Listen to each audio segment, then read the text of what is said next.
प्रिय छात्र छात्राओं, आज हम अपने बीए पार्ट सेकंड के फर्स्ट पेपर मध्यकालीन भारत के इतिहास के अंतर्गत नूरजहां और उसके गुट, जिसे नूरजहां जुनता भी कहा जाता है, के बारे में चर्चा करेंगे।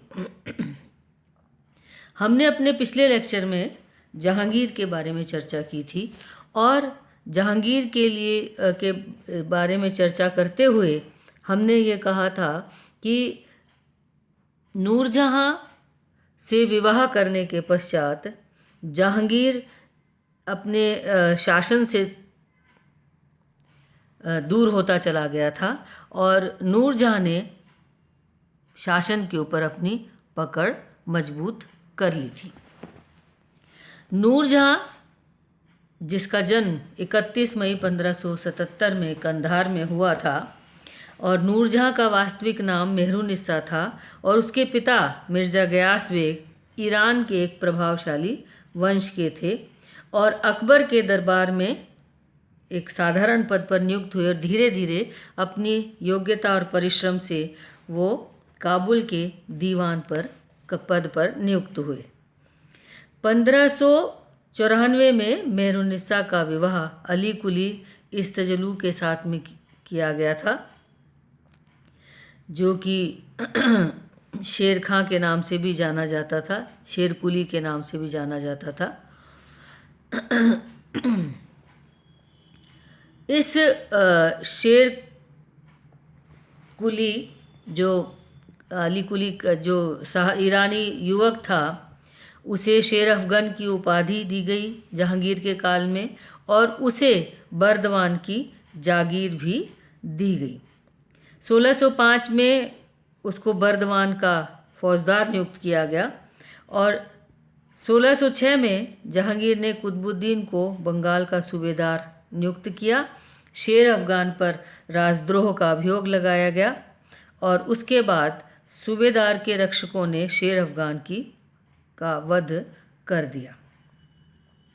जहांगीर ने शेर अफगान की विधवा मेहरुनिस्सा और उसकी पुत्री लाडली बेगम को आगरा बुलवा लिया और अकबर की विधवा सलीमा बेगम की सेवा में रख दिया। 1611 में नौरोज़ के पर्व पर जहांगीर ने मेहरुनिस्सा को मीना बाजार में देखा और उसके बाद उससे विवाह कर उसको नूर महल या नूर महल की उपाधि दी और नूरजहां की उपाधि उसको दी।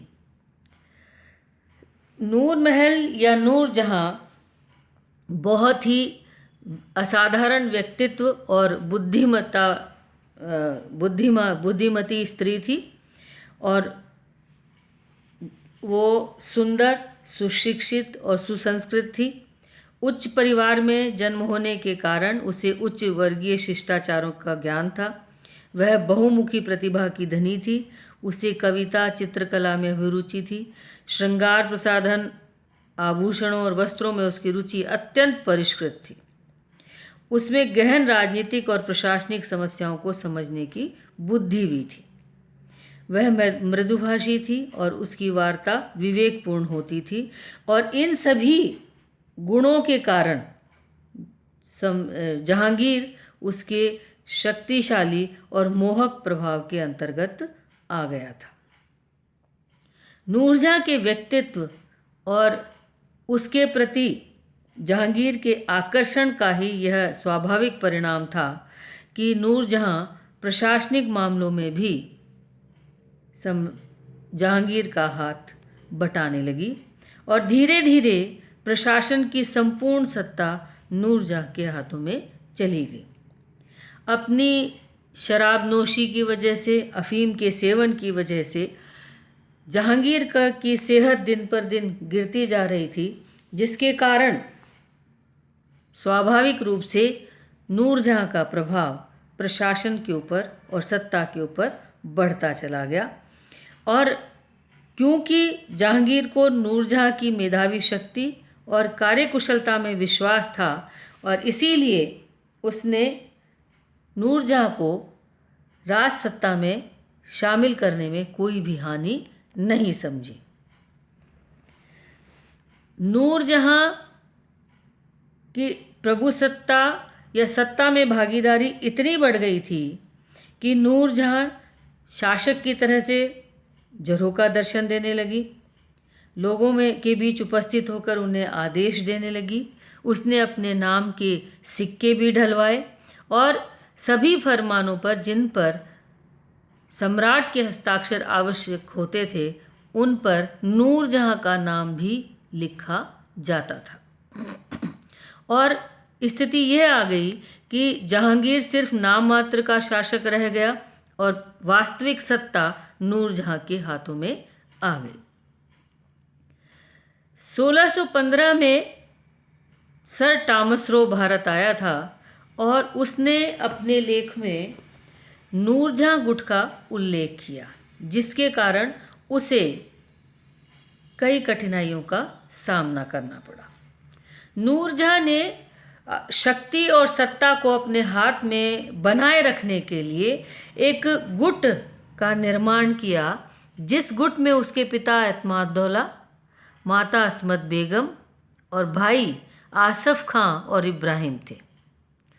और 1612 में आसफ खां की पुत्री अर्जुमंद बानो का विवाह जहांगीर के बेटे खुर्रम के साथ हो गया था, इसलिए इस नूरजहां जुनता में या नूरजहां गुट में शहजादा खुर्रम भी शामिल हो गया था।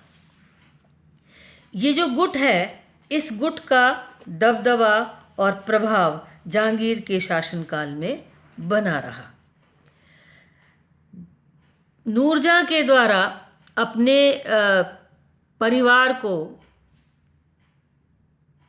बड़ी बड़ी मनसबदारियां दी गईं, जैसे एतमादुल्ला की मनसब 1611 में 2000 और 500 की थी, 1616 में 7500 हो गई और 1619 में 7000 और 7000 तक बढ़ गई।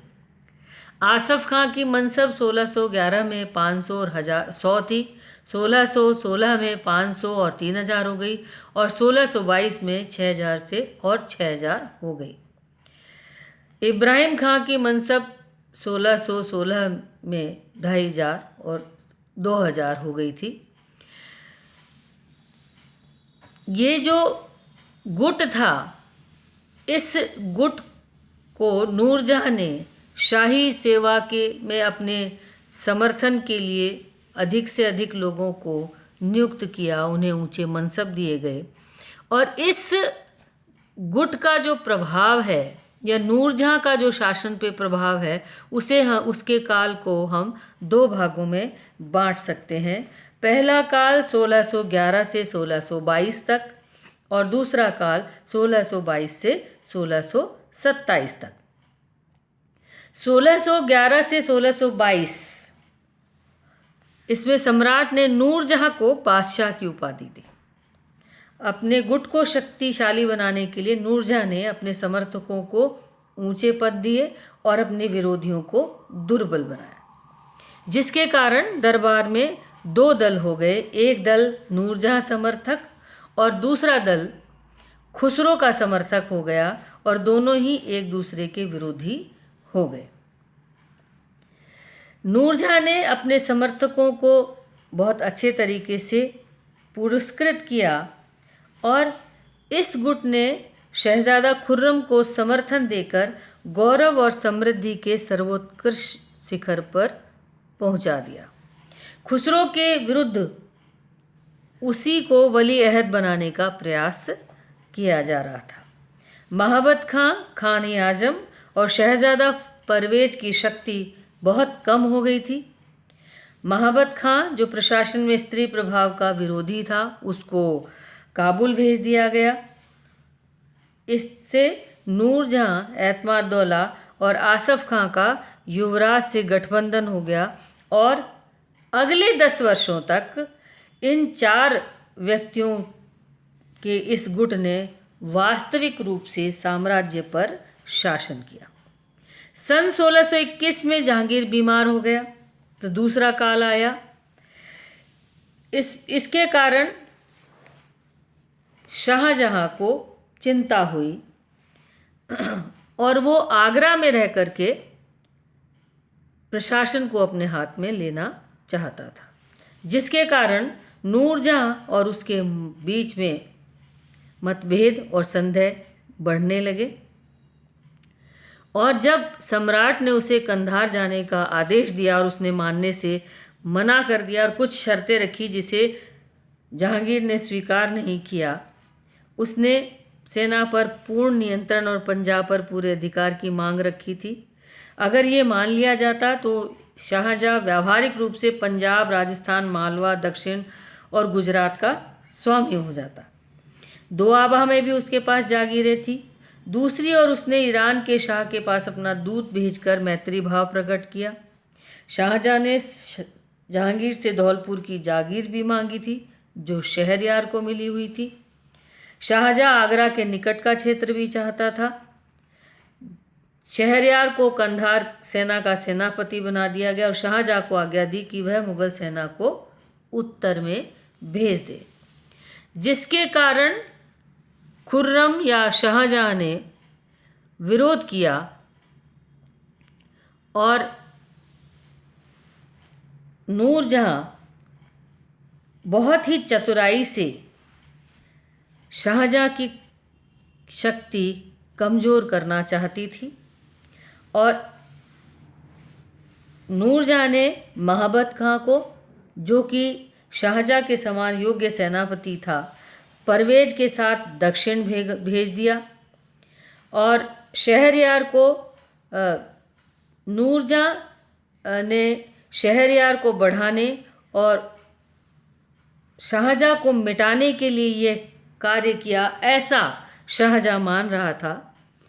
तो शाहजहाँ के द्वारा जो यह विद्रोह किया गया वह 4 साल तक चला और महाबत खां ने कुशलतापूर्वक शाहजहाँ के विद्रोह को कुचल दिया।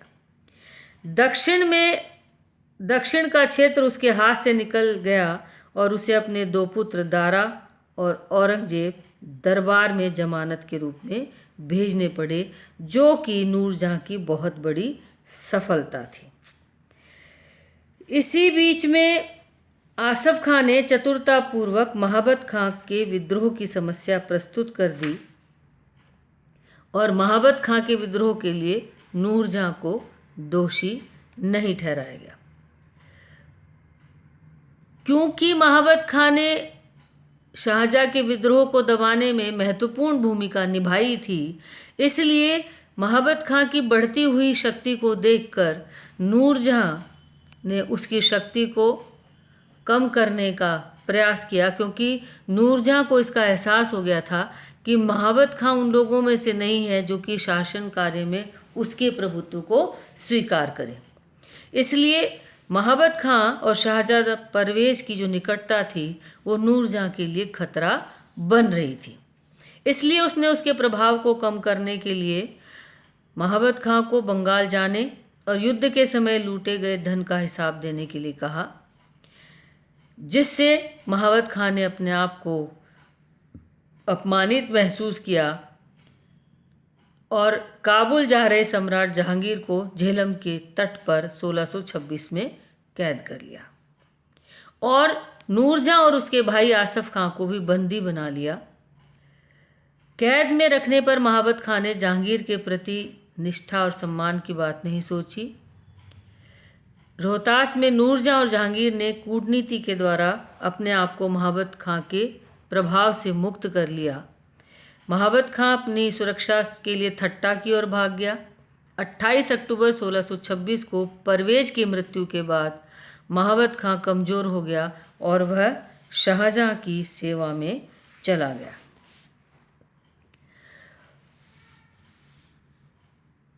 इसी बीच आसफ खां ने अपने कूटनीतिक चातुर्य का प्रयोग करते हुए अपनी बेटी का विवाह शाहजहाँ के साथ में कर दिया और शाहजहाँ के पक्ष में चला गया। शाहजहाँ के कूटनीतिक चातुर्य से नूरजहाँ पराजित हुई और 1622 से 1627 के बीच नूरजहाँ और आसफ खां की जो तकरार थी वो बढ़ती रही। नूरजहाँ आसफ खां की कुटिलता को समझ नहीं पाई और जब 1627 में जहांगीर की मृत्यु हुई तब उसे आसफ खां की कुटिलता समझ आई। उस जहांगीर की मृत्यु के बाद खुसरो के पुत्र दावर बख्श को नाम मात्र का शासक बनाकर शाहजहाँ को आगरा पहुंचने के लिए लिखा आसफ खां ने और उसने शहरयार को युद्ध में पराजित किया जिसमें शहरयार मारा गया। और नूरजहाँ की प्रतिष्ठा और शक्ति का आधार क्योंकि जहांगीर ही था, इसलिए जहांगीर के मरते ही नूरजहाँ की शक्ति भी कमज़ोर होती चली गई। नूरजहाँ की शक्ति कमज़ोर हो गई और शाहजहाँ ने उसे पेंशन प्रदान की, जहाँ नूरजहाँ और उसकी बेटी लाडली बेगम ने अपना शेष जीवन वैधव्य के रूप में लाहौर में बिताया। और 1645 में नूरजहाँ की भी मृत्यु हो गई। नूरजहाँ का चरित्र अत्यंत रोचक था। नूरजहाँ के कारण ही जहांगीर विलासिता में डूबा और उसने अपने पद और कर्तव्य की उपेक्षा लिखी। राज्य पर नूरजहाँ का जो प्रभाव था वो पूर्ण रूप से अच्छा नहीं था। सत्ता के प्रति उसका असीमित मोह, उसकी स्त्रीयोचित ईर्ष्या और उसकी जो कूटनीतिक चातुर्य भरी युक्तियाँ थीं, उन सब के कारण साम्राज्य की शांति भंग हुई और उसके लिए संकट की स्थिति उत्पन्न हुई। हालांकि नूरजहाँ का व्यक्तित्व प्रभावशाली था और जहांगीर के शासनकाल में वो जहांगीर की मुख्य परामर्शदात्री थी। मुगलकालीन इतिहास में उसका बहुत ही महत्वपूर्ण स्थान है। राजनीति प्रशासन के अलावा साहित्य में भी उसकी बहुत अधिक रुचि थी, वैभव प्रदर्शन में भी उसकी रुचि थी। उसमें असीम धैर्य था और संकट के समय में भी वह घबराती नहीं थी। प्रशासन की बारीक से बारीक चीज़ों की उसे जानकारी थी। उसकी कुशाग्र बुद्धि और गंभीर ज्ञान से ही जहांगीर और अन्य पदाधिकारी प्रभावित थे। वह बहुत ही उदार महिला थी, दानशीलता के लिए प्रसिद्ध थी। जहांगीर के प्रति निष्ठा और उसका प्रेम अद्वितीय था, किंतु उसकी जो सत्ता के प्रति जो लालसा थी उसके कारण और क्योंकि वो स्त्री थी, इसकी वजह से भी मुग़ल अमीरों को वो बहुत ज़्यादा पसंद नहीं आई और इसीलिए नूरजहाँ का विरोध किया गया। अन्यथा नूरजहाँ नैतिक, भावात्मक, आध्यात्मिक और मानसिक क्षेत्र के रूप में बहुत ही प्रभावपूर्ण महिला थी और हम ये कह सकते हैं कि नूरजहाँ मध्यकालीन भारत के पूरे इतिहास में एकमात्र रानी थी जिसने सम्राट जहांगीर, अपने पति और परिणाम स्वरूप राज्य के मामलों पर बहुत अधिक प्रभाव डाला।